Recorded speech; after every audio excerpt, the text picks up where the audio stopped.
যে যারা এই যে শাহবাগকে নির্মূল করতে চায়, তো শাহবাগকে যারা নির্মূল করতে চায় তারা দেখবেন যে আবার উল্টো একটা ন্যারেটিভে আনতে চায়, এবং তাদের যে ন্যারেটিভের যে জায়গাটা, সেই ন্যারেটিভটা আমার কাছে মনে হয়েছে তারা শাহবাগ বলে চিল্লায় বামপন্থীদের, মানে যদি খুবই ইয়া ভাষায় বলি যে বামপন্থীদের কচুকাটা করতে চায়, বামপন্থীদের নিধন করতে চায়, এটাই তাদের সামনের দিনের রাজনীতি, এবং কি তারা চায় ইস্যু ডাইভার্ট করতে।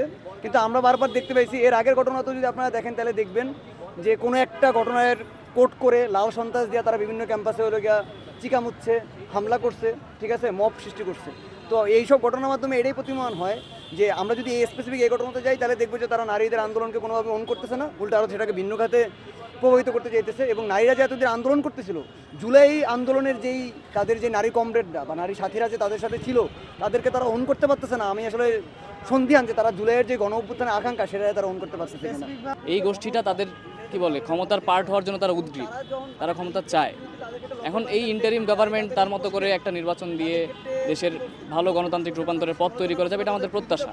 কিন্তু আমরা কখনো আন্দোলনের স্টেক ক্লেম করতে যাই নাই যে ভাই আমার এটা দেওয়া লাগবে, এই চাওয়ার জায়গায় আমরা ছিলাম না।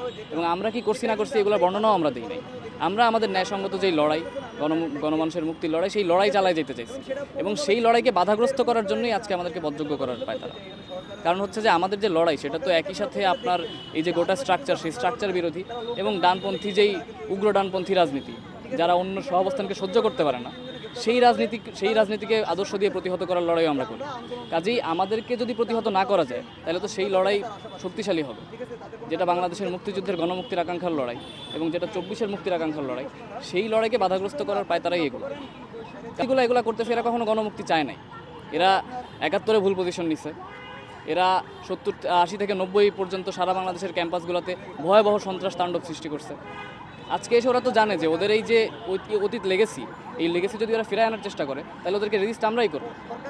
এই রেজিস্ট্যান্সকে তো বাধাগ্রস্ত করা লাগবে ওদের।